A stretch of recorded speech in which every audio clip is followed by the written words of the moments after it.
I'm a historian in my neighborhood, dude. I don't see how guys are gonna die for a block and they don't really know where the origins of it, you know? So anybody, if you're out there dying for a block, man, you better ask your big homies, you know, where you guys came from and what exactly started all this shit, man. You know, actually, there's a lot of barrios around LA that were football teams first. Yeah. There was football teams. I think a lot of the guys from East LA were like car clubs.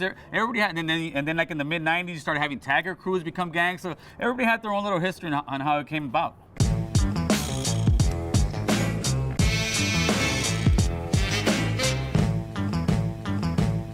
We started, which actually, and I know it very well because it was my brother-in-law who started the hood. They started like on 81.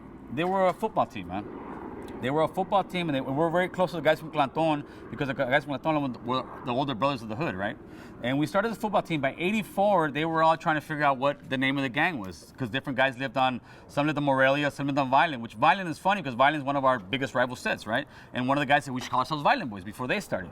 That got kicked out. And we had a football game between ourselves. And we won, and we called it, the homies won, and they called it North Hollywood Boyz. And they started in 84. In 84, I came in probably, in 89. So I came about 5 years after the hood actually started. Most of those guys that started in 84, I want to say most of those guys moved off, and some are welders, some work for the props. Some ended up being super gangsters too, but for the most part, a lot of those guys drifted away, and then the new generation came. The new generation that came before me was probably like on 87. Because this gang shit, every 2 to 4 years, it's kind of a different generation. It's not like a generation where it's 10 years. It's 2 to 4 years, and you're changing. 2 to 4 years, it's an older generation. And then I came in 89, and like I said, back in our heyday, dude, we'd be out here 50, 60 deep all day long, you know? There's two barrios that use the name North Hollywood, right? Yeah, North Hollywood. So you don't want them confused, right? Yeah.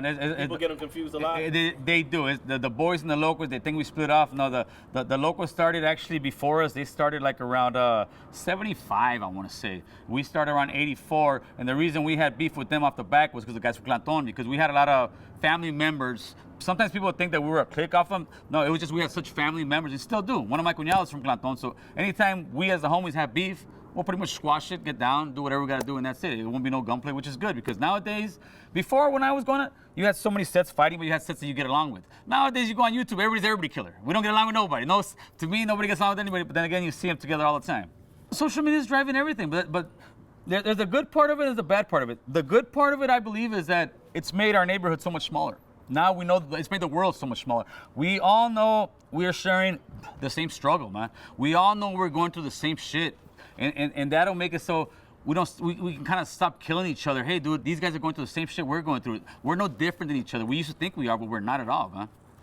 You have a video called Border Wall and Immigration, and you're from a family of immigrants here. Yes. How do you feel about people that just come here without the proper documentation, but they're trying to escape poverty and the life that they're living in Central America? This is the game. The game has always been the same. Once you get over here, and if you can get over here and do that, you start playing, you're on the checkerboard. That's how it's always been.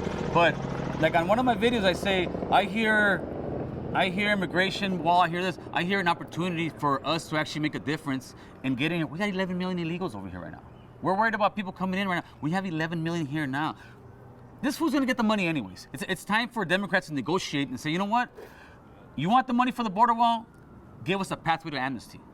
But as long as they're both fighting each other, they haven't passed immigration law really since Reagan in 86, I think it was. That's it. Other than that, there hasn't really been any immigration law. They passed DACA, but DACA was only just signed by the president. It was never into law. So these guys have been sitting here putting us against each other, whether it's you're pro-immigration or not. They do that. Politicians get you, keep fighting each other. Keep fighting each other. That we keep electing me.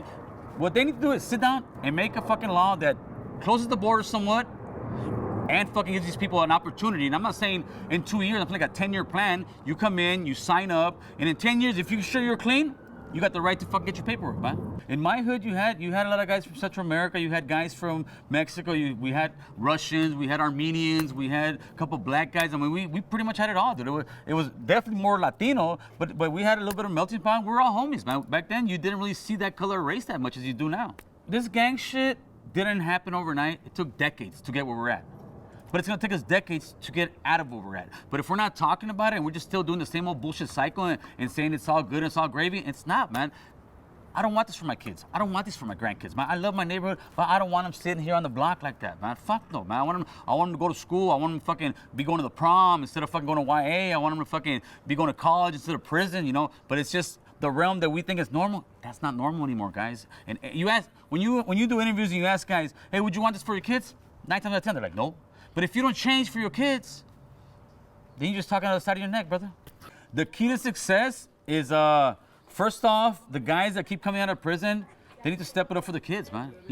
To me, my message is not for 15-year-old kids, because 15-year-old kids look at me and think, you're a chump, you're a lame, you don't know what the fuck you're talking about, you're an old man. My message is for the guys that are like 20-some years old, getting out the joint in time to make that change, man. Only we as men can change the pathway of our kids, man. And I think eventually, little by little, we get that message out there and start talking like adults and don't tell the first guy that's trying to help you out, use a punk. Nah, dude, I'm trying to help you out, brother.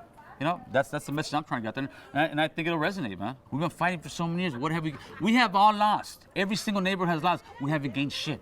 Put it that way. Nobody's gained shit. Nobody's got more apartments. Nobody's got more territory. We have all lost. Because why? Because we got guys going to prison. We got guys getting stuck on dope. We got guys just losing their marbles. We got people getting killed. Come on, you got kids out there with no fathers. No, we're losing, dude.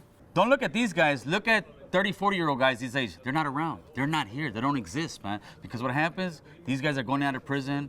These guys are becoming drug addicts. These guys are catching life sentences, man. There's no glory in that life. When I was young, I used to think, I'm going to go to the joint. I'm going to do this. I thought there was like a promised land up there. The promised land is a fucking 8x12 concrete box, dude. You're in prison doing life. So to me, you're either going to work hard at the beginning of your life or at the end. To me, get your hustle on right now when you're 13. You got another 15 years. By the time you're 30, you have a nice profession, making big money, and then you can do whatever, excuse the language, the fuck you want. Thanks for watching StreetTV.net.